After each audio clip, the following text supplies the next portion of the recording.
Welcome into section 105. Jeremiah Solomon with Mark Haynes, the co-host. As always, thank you for joining us. We're diving right in today, Mark Haynes. Well, first of all, how are you doing, Mark Haynes? I've been better, but I'm doing okay. Oh, been better? I've Okay. been better, but who cares? Well, the people don't tune in to listen to you complain about your day. Yeah, so, that's why I'm like, who cares? Who cares is my right. bad, ladies and gentlemen. I'm doing fine. You know what we care about is the NBA and the injury bug. That's the important stuff.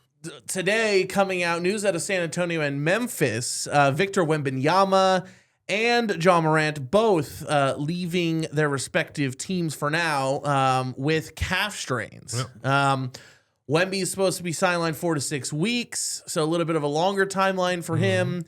John Morant supposedly out a couple of weeks. Yeah. Maybe that's a reevaluation date. Yeah. So, we'll see when either of these guys get back. But what does this do to the Spurs? I mean, the Spurs obviously starting hot this season.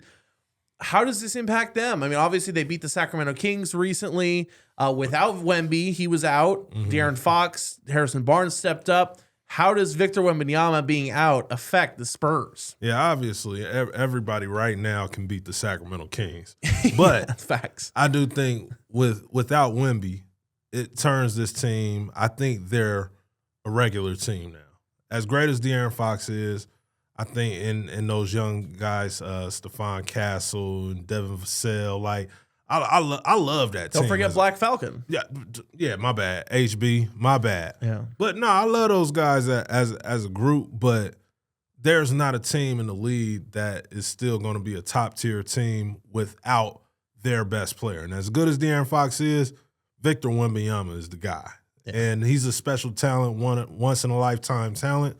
So I think this is going to be a big hit for him, and he has to get back quickly. Although they still will win a ton of games. Like, they still will win some games, but it's just not going to be the same. Yeah, I mean, obviously Wemby being out is going to really hurt them. But it's like, if they can't win games without him, I feel like that says a little bit of something about how quality of a team they are, right? But I mean, I don't think they're really going to struggle. I mean, they kind of like handily beat the Kings the other day without Wemby. I mean, Fox went off, HB went off. Yeah. They got some mediocre performances up and down their roster, but they still pretty handily beat the Kings by 13 or 14 or something. So yeah, that's the Kings' 6th double-digit loss in a row. Oh, is that what that number is now? So I knew it was 6 straight L's. I didn't know they were all double digits. Double digits. Well, you heard it here first with Mark Haynes. But yeah, I mean, I think the Spurs are going to be fine. Yeah. And honestly, I this isn't confirmed or anything, but like, let's say this is even more precautionary than it is like dire situation. You know what I mean? Because he was doubtful, I believe, in the Kings game, and then he got the imaging back, and they decided to he was even kind of in play for that game. Right. And then the next day they decided, okay, we're going to shut him down. He'll be, evaluated in a month. So hopefully for them, it's just like, okay, we don't want anything to linger. Right. We're in a good position early on in the season. Let's get Victor healthy.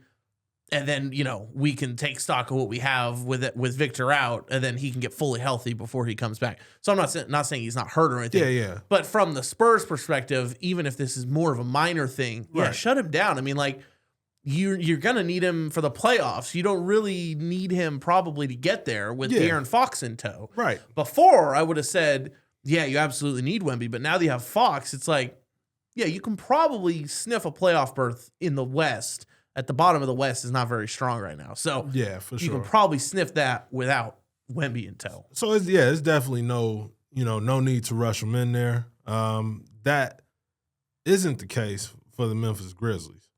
Like, I think without John Morant, although he's had a down year this year, he's still the guy that makes that team go right now. And you lose him, there's no replacing him on that roster or whatever. So they're going to have problems, but I think, like, with both of the guys, I think they're both like you said, precautionary, reasons they're doing this, because you look at, last year's playoffs, you look at Jason Tatum, you look at Kyrie Irving and Tyrese Halliburton in the finals, all started off with calf strains. Yeah.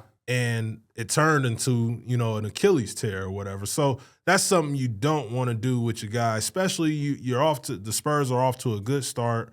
There's no need to push them. If you could get them some rest, get that calf healed up as close to 100% as possible, hopefully 100%, I think that's the best move. And it's the Spurs we talking about, one of the best organizations in the NBA, so they know what they're doing. Yeah, and on the Ja Morant front, it's like, I mean, Ja doesn't even want to play for the Grizzlies anymore from his comments, right? So it's extra like, precautionary. He's like, hold on, I feel a little tenderism in the calf. The tenderism guy. The tenderism guy, right? Yes, sir, Mr. Walter, man. I gotta go get me some of that. Destination Smokehouse. Shout out Destination Smokehouse in Los Angeles or near the greater Los Angeles area. Southern Cal. Yeah, we can't say LA because the LA people, jump down our throats and be like, well, it's technically, but yeah, I mean, the Ja Morant front, if he doesn't, he says he has no joy anymore. The way he sounds, he doesn't even want to play basketball for the Grizzlies anymore. So, like, yeah, I mean, any bit of pain. If you have any excuse to shut him down and just like kind of, I mean, the Grizzlies aren't doing anything this year. So it's like,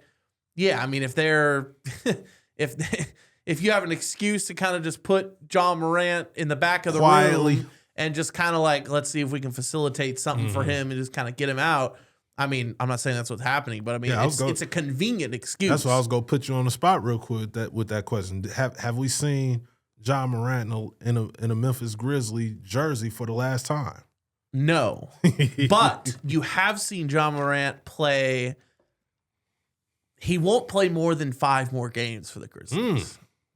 You heard it here first. Ja Morant will not play more than 5 games for the Grizzlies. So he might play 5, but he's not going to play anymore. I have a feeling this injury is going to linger probably 3 weeks is what they'll end up doing. Close to the trade deadline. He'll play a couple more games. He'll be a little display of health, and he's going to be shipped out. That's my guess.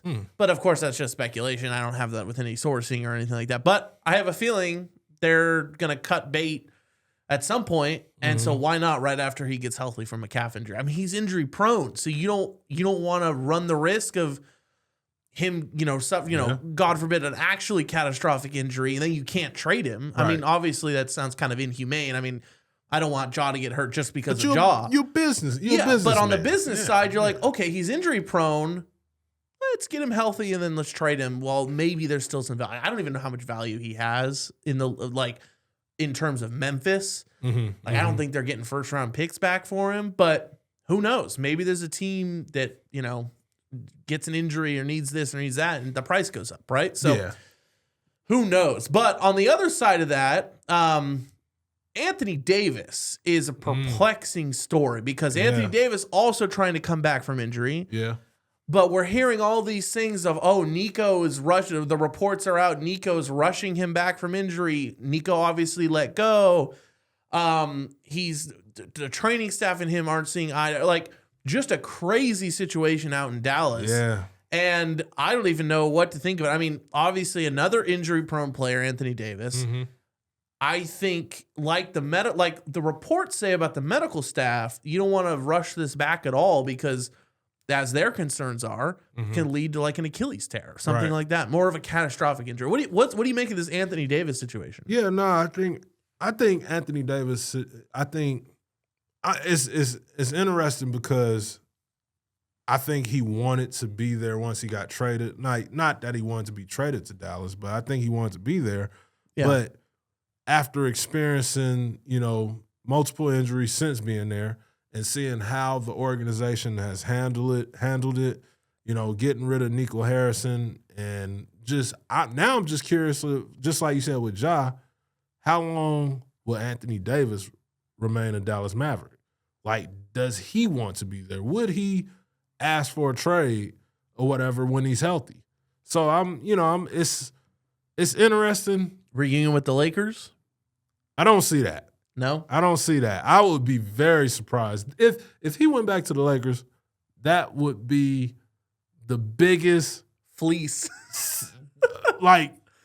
ever. I can't even think of nothing better bigger than that. That would be insane, but I don't see that happening. I see him going somewhere where he can, be motivated to play. And if he's not, I wouldn't say as hurt, or if he can go, he wants to be he would have to be somewhere where he's motivated to risk further injury. Because if you're on a team that's not going anywhere, you're not risking it. There's no reason. And he's already won a chip. So it's nothing to prove. What does he really want? What is he out here wanting to prove? Does he really have that like desire for another chip like that? Maybe he does. I don't know. I haven't spoken to him, but maybe he does. So maybe he does, he sees where things are going. He's like, okay, Kyrie's probably going to be out the whole year. And, maybe he jumps ship. Who knows? But it's going to be really interesting to see. I'm Jeremiah Solomon. This is Mark Haynes. Thank you for watching this episode of the Section 105 show.